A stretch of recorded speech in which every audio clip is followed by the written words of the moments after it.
Welcome back, travelers of the stars. Tonight's story begins with an explosion that tore open Dock 7 and forced a galaxy to confront what survival truly means. A diplomatic arrival became a trap. A council chose fear over courage, and one human stepped into vacuum rather than leave others behind. This is not just a tale of fire and alien worlds. It is a story about choice under pressure. Stay with me, and listen closely as humanity enters the wilderness of the galaxy. Alarms strobed as Dock 7 tore open like a ripped lung. Marcus Hale slammed into a bulkhead. Visor crazed with fractures. Breath instantly thin. Gravity hiccuped. Bodies and banners drifted. Then snapped sideways when dampers caught and failed again. Orpheus pulsed in his wrist. Hull breach. Radiation spike. Retreat. The emergency shutters began to fall, slow as judgment. Ahead, officials clawed for the safe corridor, stepping over a crushed attendant. Behind Marcus, an iridescent diplomat hung pinned under a bent strut, antennae trembling, eyes wide with silent pleading. Marcus hesitated one heartbeat, tasting metal and fear, hearing distant comms break through static. Purge Dock 7. He could run and live. Instead, he anchored his boots to the deck, wedged his shoulder beneath the strut, and lifted until the beam screamed.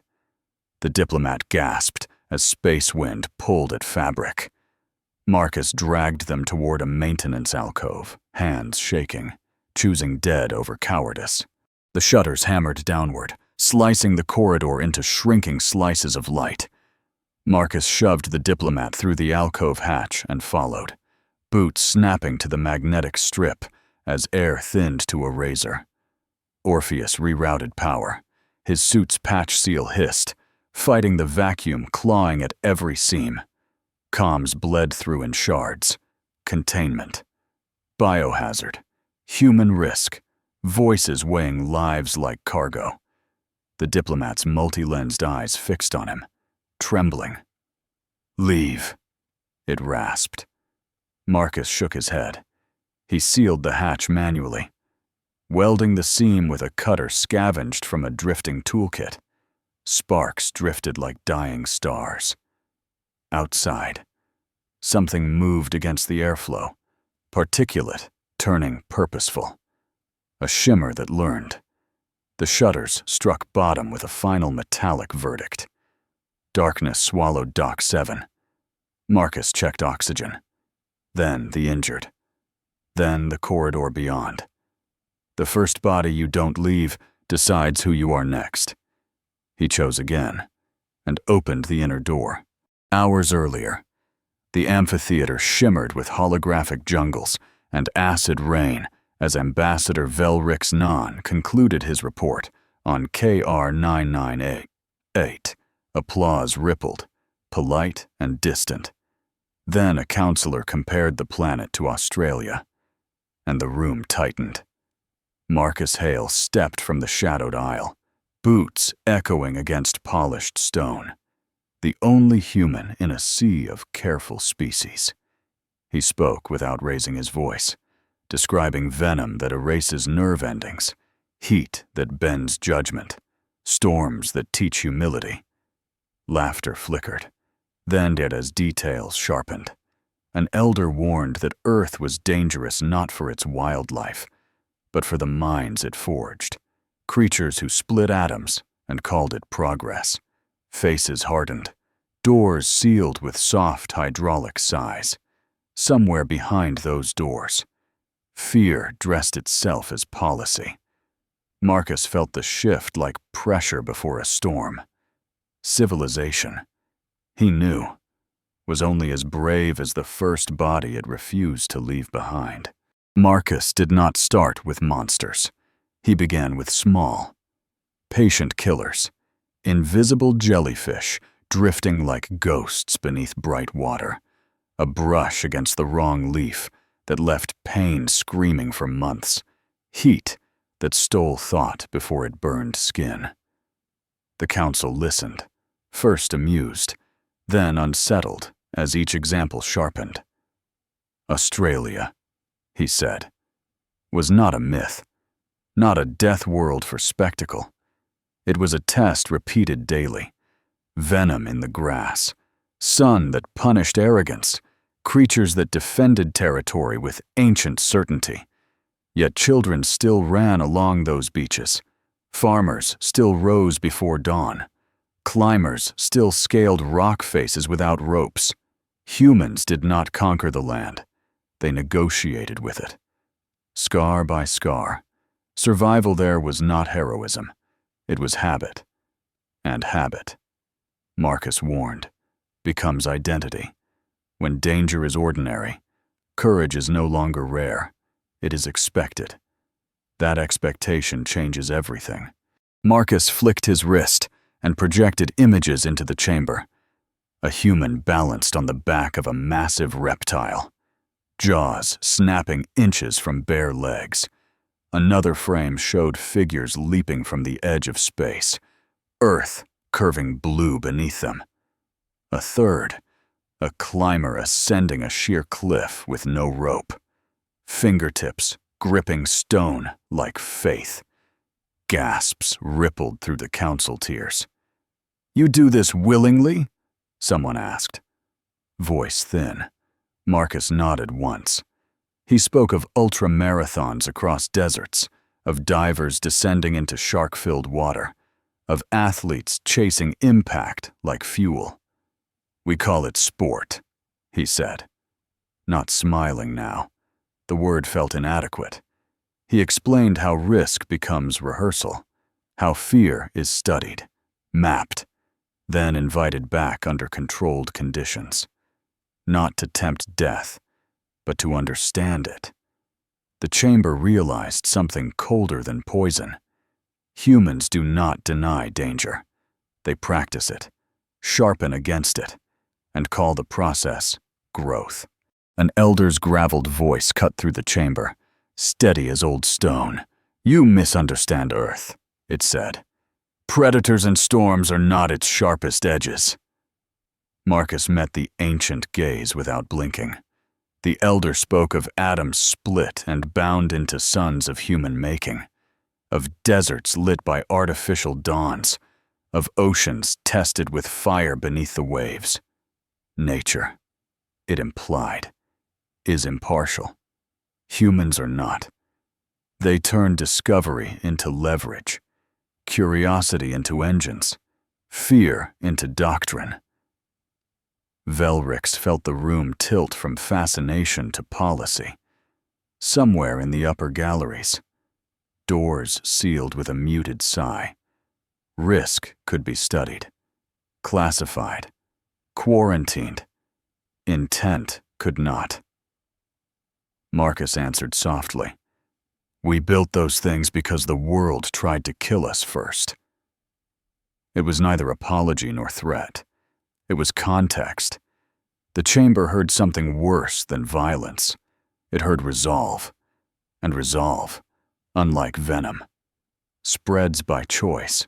The chamber of the Intergalactic Planetary Classification Committee glowed with charts, projections, and quiet dread. Earth rotated above the central dais, layered in data, seismic volatility, predator density, radiation bands, storm frequency, war archives. By every metric, it exceeded thresholds. "Class 13, Professor Zox announced, exoskeleton clicking. "Extreme lethality." Yet the anomaly blinked beneath the numbers. Humans thrived. They domesticated former apex predators, ingested toxins recreationally, and engineered tools to hurl themselves beyond atmosphere. QBX Plort's surface shifted colors as arguments stacked like files. Containment protocols, quarantine models, diplomatic delay.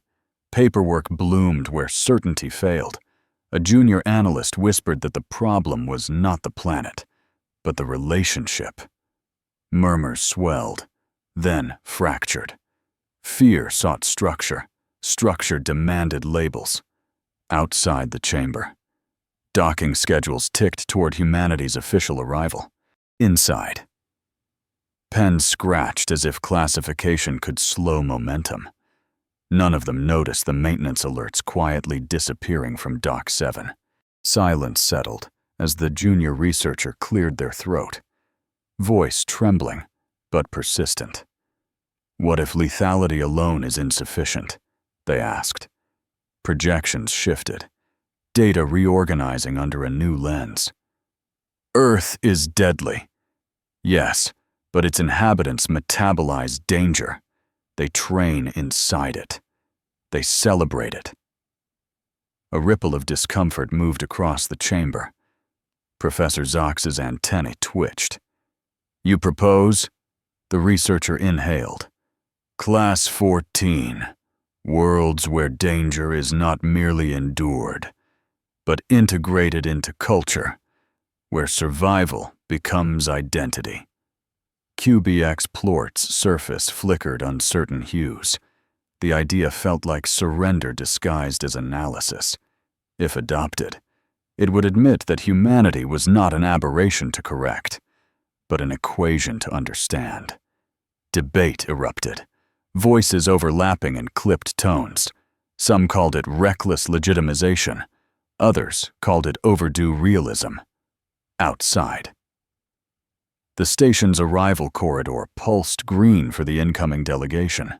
Inside, the scale itself seemed to bend. Marcus entered without ceremony, boots echoing against the polished floor as arguments stalled mid-sentence. He studied the projected models, then gave a small, humorless smile. "You can call it Class 14, he said, "or invent something new." The translator glitched when he added, "Back home, we'd label it Class WTF." Uneasy murmurs followed. He gestured toward the rotating image of Earth. "You're trying to measure danger like rainfall, but you can't chart stubborn." Screens flickered with images he had shown before. Climbers without ropes, divers with predators, rockets tearing sky apart. "We treat limits as invitations," he continued, voice level. "That's not madness. It's adaptation." The chamber bristled. Policy committees preferred containment, not inevitability. Marcus let the silence stretch, then delivered the quieter blow. "We're close to faster-than-light travel." Data pads stilled. In that moment, classification stopped being academic. It became countdown.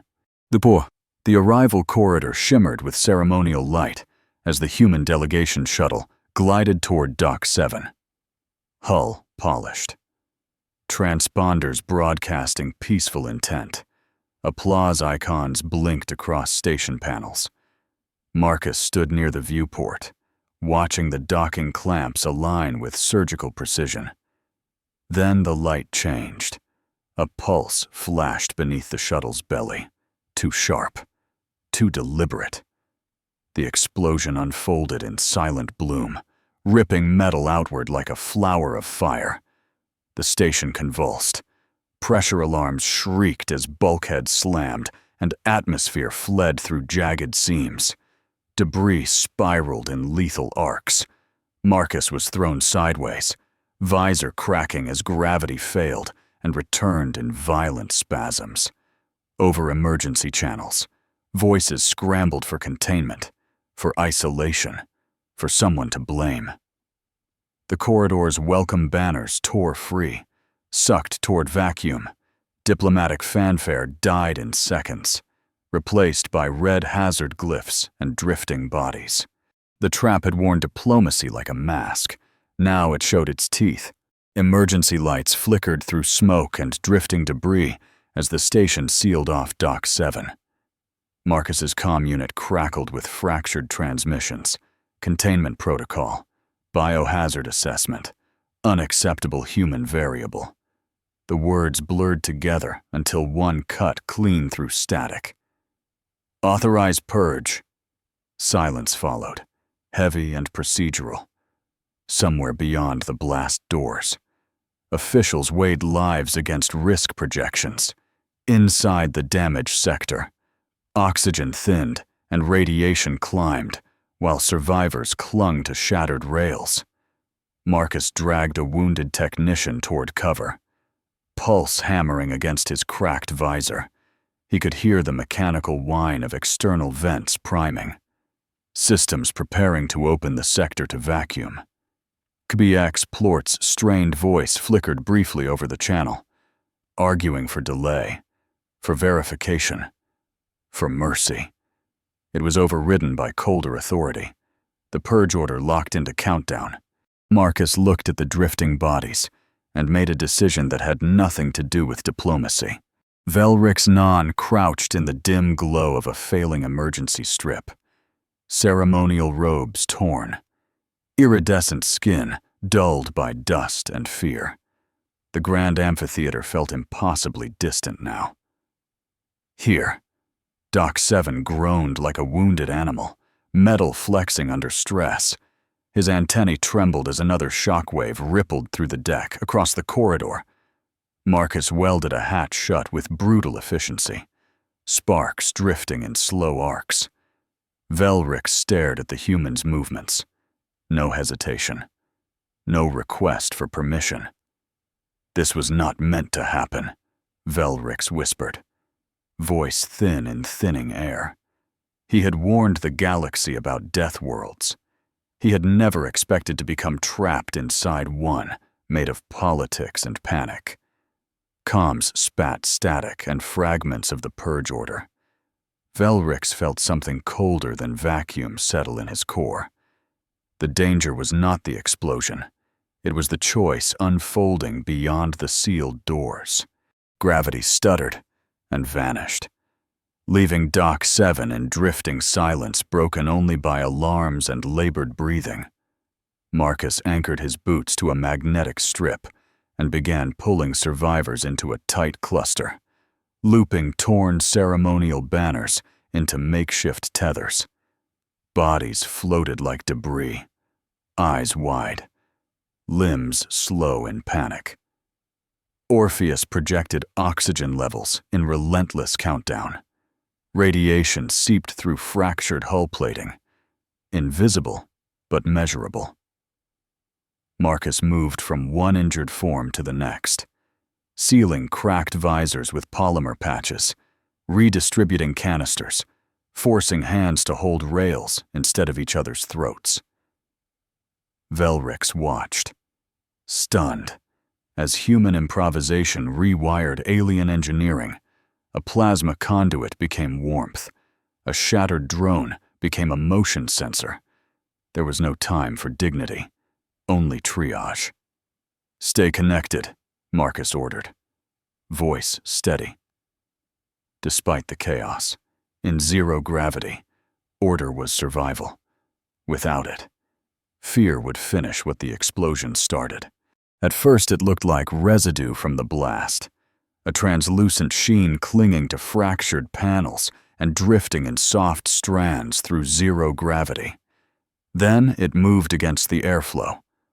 Marcus saw a filament tighten around a severed cable, pulsing once before biting clean through insulation.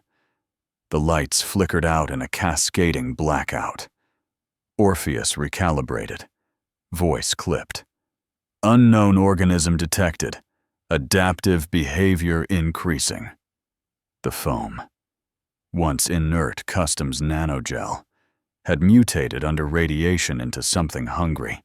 It tested surfaces, mapped heat signatures, followed vibration. A tendril brushed Marcus's sleeve and recoiled, as if tasting him. Velrix froze, antennae flattened. "That is not of our design," he whispered. Marcus didn't argue. He watched the shimmer gather into thicker strands, learning the corridors faster than they could move. This was no accident. It was containment turned predator, fear given metabolism, and it had begun to hunt. The organism learned quickly.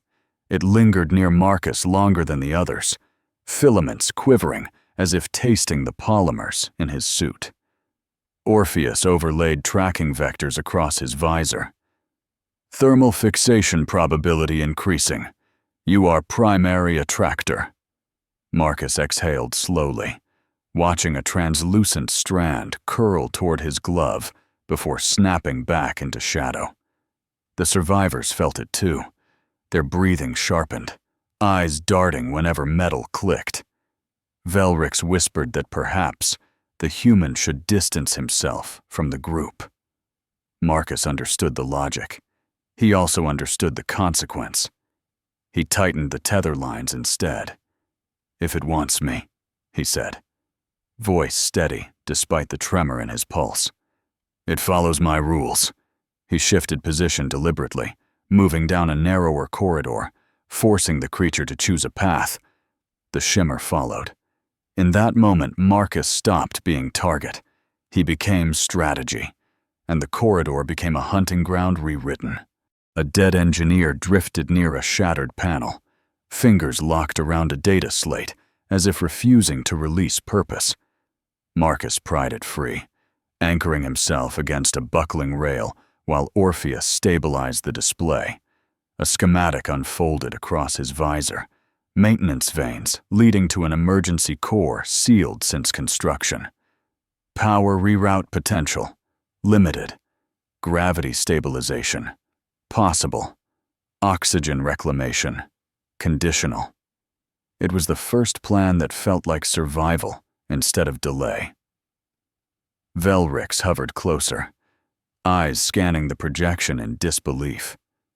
"If we reach it," he asked. "We buy time," Marcus replied. "Maybe enough."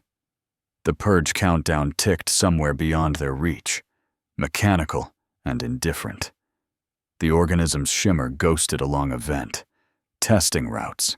Marcus memorized the path, then crushed the slate into his suit for safekeeping. Dock 7 was no longer random chaos.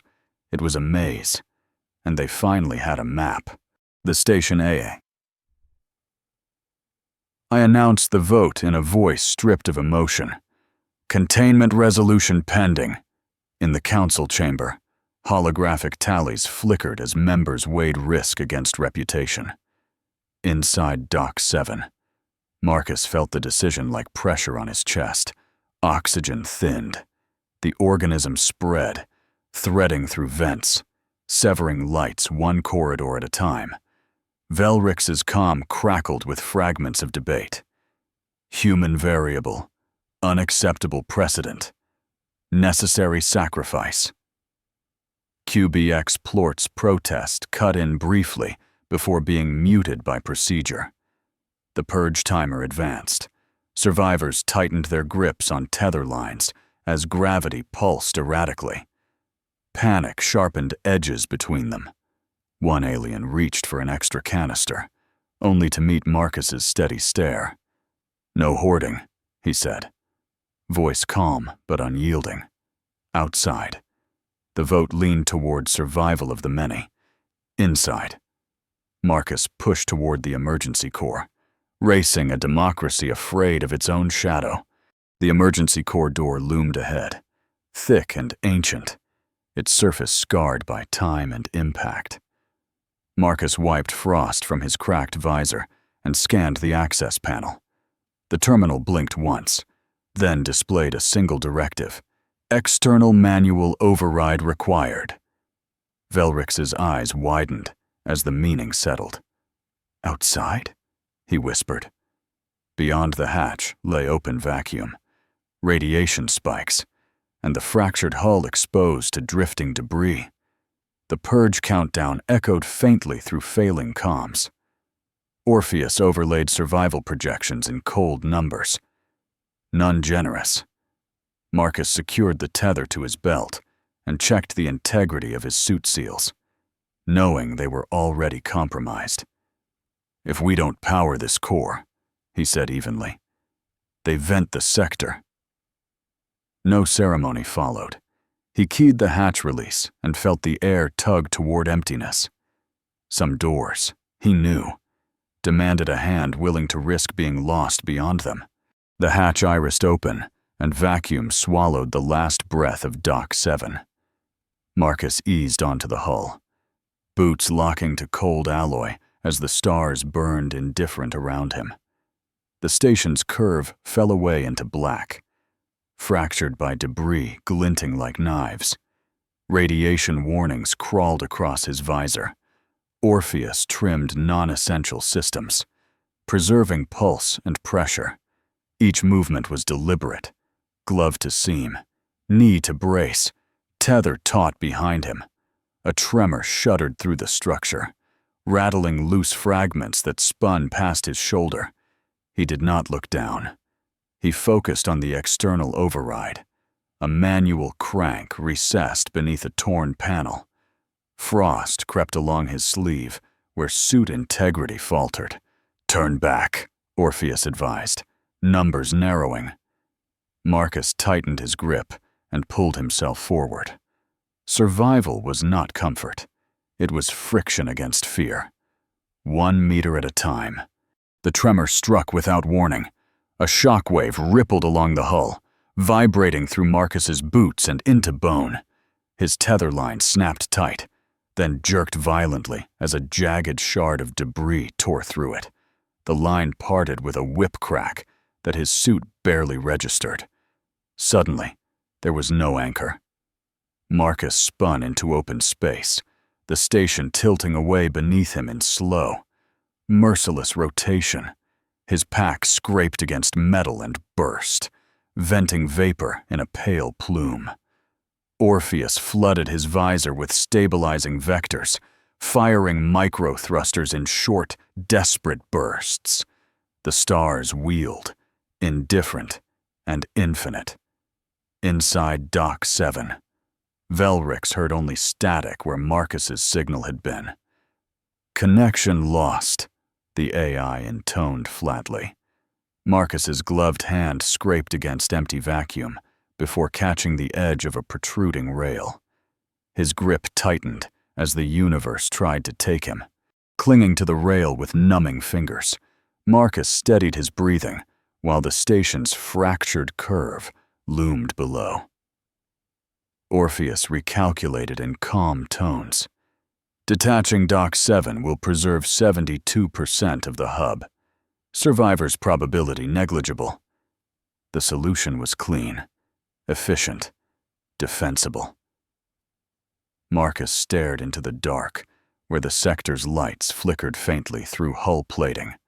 He imagined the purge valves opening, atmosphere rushing out, the organism frozen mid-motion, the injured stilled forever. No speeches would follow, only reports. His grip tightened. "That's not survival," he muttered. It was arithmetic dressed as mercy. He scanned the debris field, spotted the shattered shuttle frame tumbling near the hull. A reckless idea formed. If the organism followed him, he could lead it there, ignite the conduit, burn it away. No witnesses, no applause, only choice. Marcus secured a new anchor line and pulled himself back toward Dock 7. Marcus forced the emergency slit open and slipped back inside Dock 7. Frost crusting the seams of his suit. His breath came ragged, visor fogging with each shallow inhale.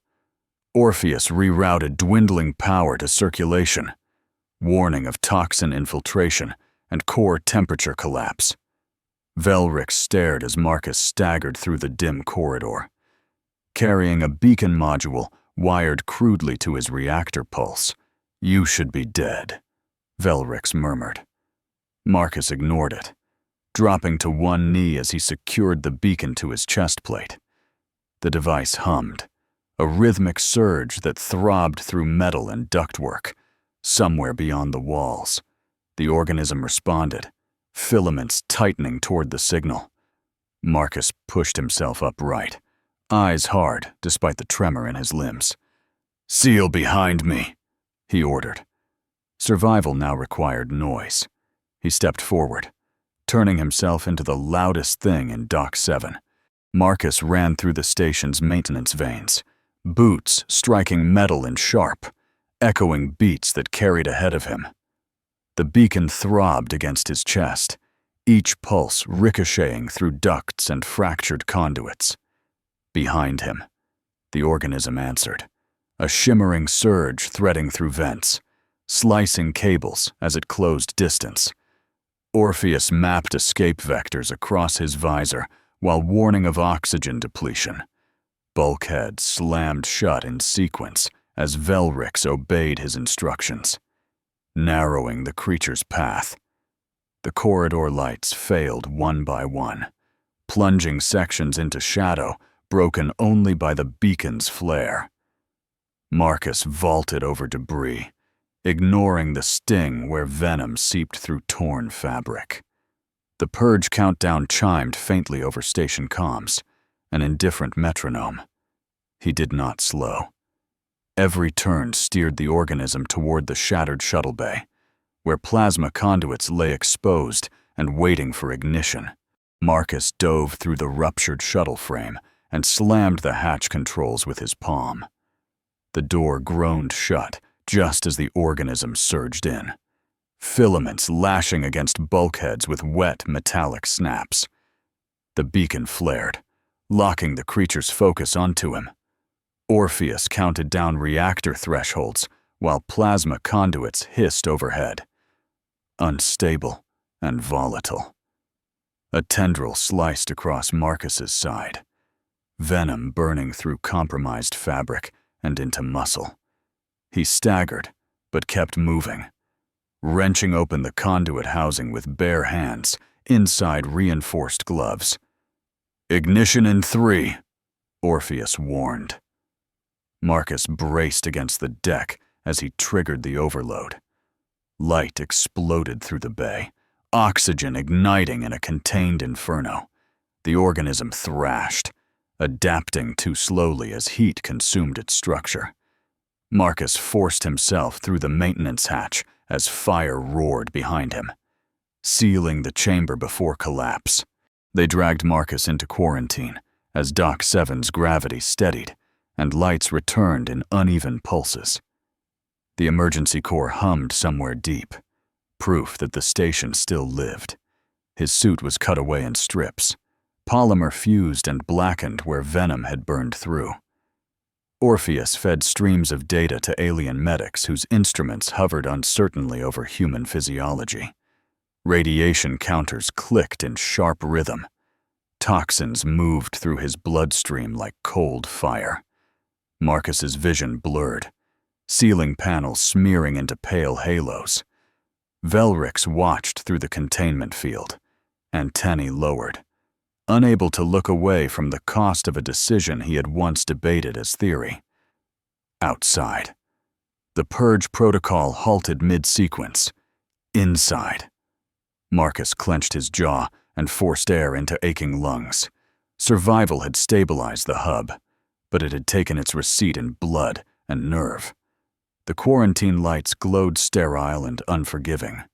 Velrix stood before the council once more, but the chamber no longer felt secure. Behind him, live feeds replayed the hull walk, the chase, the fire-consuming Dock 7's bay.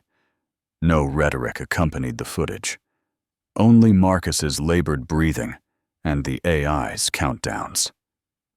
The room watched a human refuse the efficient solution. Data panels flickered with casualty projections, recalculated downward. Survival percentages climbing where purge would have erased them. QBX Plort's surface shimmered with uneasy hues as it spoke. "We nearly sacrificed our own to avoid meeting them." Silence spread heavier than accusation. The classification debate felt trivial now. Earth was not terrifying because it bred predators. It was unsettling because it bred individuals who would stand in vacuum rather than abandon strangers. The council saw something beyond statistics. They saw a species whose chaos hid a brutal loyalty, and that recognition changed policy faster than fear ever had. Hours after Dock 7 nearly became a vacuum tomb. Smoke curled through a repaired corridor from a compact grill the humans had assembled from spare plating and optimism.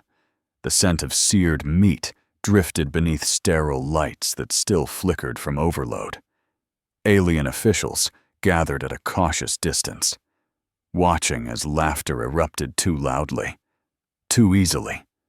A human raised a metal cup and toasted survival like it was expected. Not miraculous. Velric stood among them, unsettled by the speed of recovery. Marcus remained in quarantine, yet the delegation honored him the only way they knew how, by refusing to let fear define the day, even amid scorched panels and patched hull seams. Someone produced music from a portable device. The rhythm echoed through corridors that had carried screams hours earlier. It was not denial, it was defiance. The celebration terrified the galaxy more than the explosion ever had. In the days following Dock 7, the Intergalactic Committee reconvened beneath dimmer lights and heavier silence. Earth rotated above the dais again. But the data overlays now included new variables: human intervention success rate, cross-species casualty reduction, refusal to abandon survivors. Professor Zox adjusted the classification matrix with trembling precision. Class 13 no longer captured the anomaly. Class 14 felt insufficient. The debate shifted from lethality to relationship, from danger to response. QBX Plort proposed amendments that prioritized behavioral resilience alongside environmental hazard. No one laughed at the informal label circulating in side notes. The footage of Marcus on the hull had rewritten the scale more effectively than any projection. The new category would not glorify risk, nor excuse chaos. It would acknowledge a truth the Council could no longer ignore. Some worlds forge inhabitants who redefine survival itself. The galaxy updated its records accordingly. Marcus left quarantine slower than he entered it. The venom had not killed him, but it had rewritten small things, fine tremors in his right hand, a faint ache beneath the ribs where the slash had breached his suit. Medical bands circled his wrist, monitoring toxin residues still dissolving through engineered blood filters.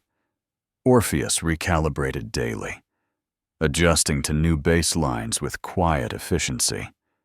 Velrix met him outside the medbay, posture subdued, eyes lowered in something close to respect.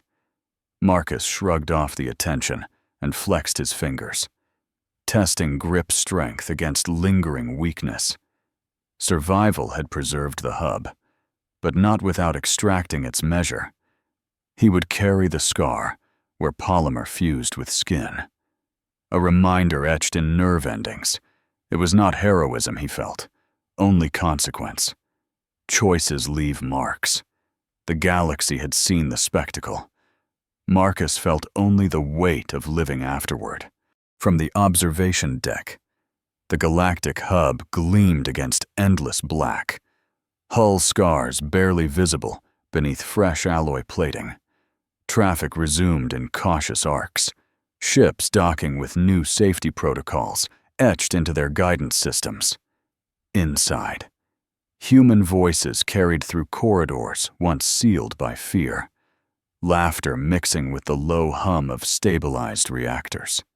Marcus stood near the viewport, wrist braced, tremor faint but present, watching stars that no longer seemed distant.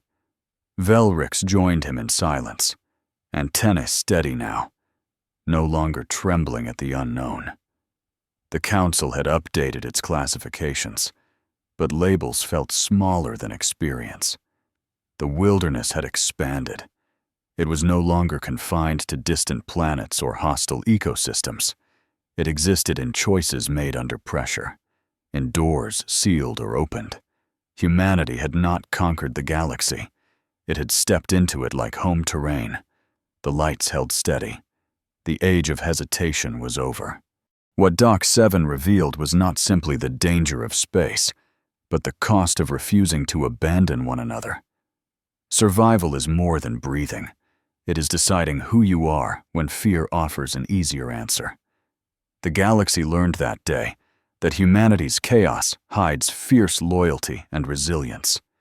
If this journey moved you, stay with the channel for more stories where courage meets the unknown. The stars are vast, and our next adventure awaits.